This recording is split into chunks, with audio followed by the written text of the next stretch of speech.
and we have breaking news on the controversial Churchill Falls hydroelectric project. An agreement to renew the contract will be signed tomorrow between Quebec and Newfoundland and Labrador after more than 50 years of legal disputes. Quebec Premier François Legault is heading east today ahead of the signing that's taking place tomorrow.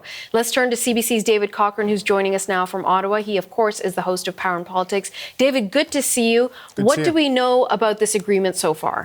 Well, it's going to be a memorandum of understanding, as I understand it, Natasha, and the two premiers will meet face-to-face in St. John's, Newfoundland and Labrador today, as François Legault, the Quebec premier, said on his way into cabinet that he would be flying to St. John's at some point later today. I don't know how that schedule works with the First Minister's meeting they have with the Prime Minister, but that will be only a phone call or a virtual meeting, so presumably he could do that in transit or from Newfoundland if he had to. But assuming this meeting between the two premiers goes well, what we're going to see tomorrow in St. John's is an announcement that really comes in, I would say, two phases.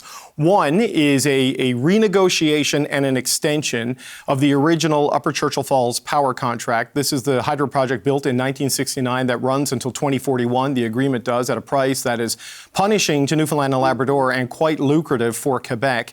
Quebec has been keen to extend that, to hold on to its access to that power beyond 2041 for its own industrial and financial needs.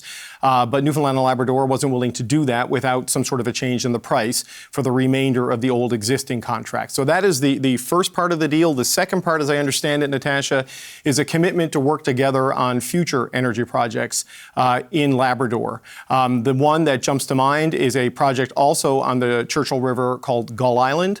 That would be the third major hydro project on that river, should that be part of this arrangement. There is no agreement on that beyond exploring the possibility of this and other potential energy developments in the area of Labrador. But the key thing is the increase in the price Quebec will pay to Newfoundland and Labrador for the next 15, 16 years that remain on that old contract, and then an extension beyond 2041 and what that means in terms of the price that Newfoundland and Labrador will get, because the price to this point of 0.2 cents per kilowatt hour is a minuscule fraction of what the market price for this power is. And it's long been seen as one of the imbalances in this agreement, Natasha, that has hurt the province financially and economically and really stopped it from being able to fix the enormous financial challenges that it faces.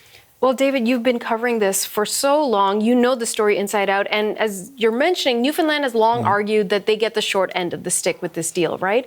So what does this actually mean for the province? Well, it's going to depend on that price, Natasha. But if it is a reasonable deal, then it's hard to kind of overstate at least the immediate term financial benefits of something like this. As I said, 0.2 cents a kilowatt hour is well below the going market rate.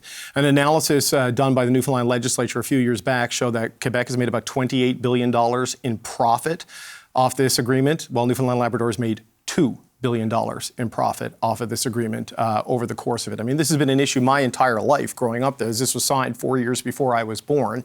And the hope is that if you can increase that 0.2 cents per kilowatt hour to something more reasonable, the potential exists to push the Newfoundland and Labrador government into a series of consistent financial surpluses, which is not something the province, which has the highest net debt per capita, has really seen. There have been periods when oil production at the various offshore oil fields were at their peak and the prices were at their peak where accidental surpluses existed. But something like this being renegotiated at a fair price and extended at a fair price creates a sort of long-term consistent cash flow that the province needs to do the sort of structural fixes that it has to do in order to sort of prepare itself for a more prosperous future. I mean, there's a value here for Quebec too, Natasha, because the power it gets from the Upper Churchill is 5,000 megawatts at this dam. It's going to need to be upgraded. It's going to need to be refurbished. So that is undoubtedly going to be part of this agreement. But when you look at the economic shifts in North America towards a net zero economy by the mid part of this century, just 9 years after this original agreement expires, the push towards electric vehicles, the increase in energy demands for things like artificial intelligence, long-term, stable, clean, zero-emission electricity is going to be vital for all of those things. So this is a key part of Quebec's industrial portfolio. It wants to sign long-term power purchase agreements with various industrial and residential clients that go beyond 2041, and it wasn't able to do until this was sorted. And while this seems like an impossible thing, Natasha, in the long history of the province, it has seemed somewhat inevitable since February of 2023 when Francois Legault went to St. John's and in English acknowledged the deal was unfair to the people of Newfoundland and Labrador, something you never heard from a premier of Quebec. So that suggested that there was a willingness by Legault to put real cash on the table and do something to do right by the people of Newfoundland and Labrador, because it was in Quebec's interest to do it at this point, too. Right, to negotiate in good faith, essentially. Exactly. And just to acknowledge, because there have been legal challenges and fights about this and constitutional and political arguments all through my life. And it was always, you sign the deal, you live with the deal. But an acknowledgement from Legault that, this hasn't been fair to you, this hasn't been good to you, created goodwill. And the other key thing to point out, Natasha, before I finish, is that these conversations have been very low-key and very quiet. And in negotiations, when the parties aren't talking publicly, it means things are usually going well privately. There hasn't been the sort of bluster and dramatic gestures that we've seen in past attempts to deal with this by the government of Newfoundland and Labrador. Of course, that could all change tomorrow with Francois Legault in St. John's for the big announcement at the Rooms.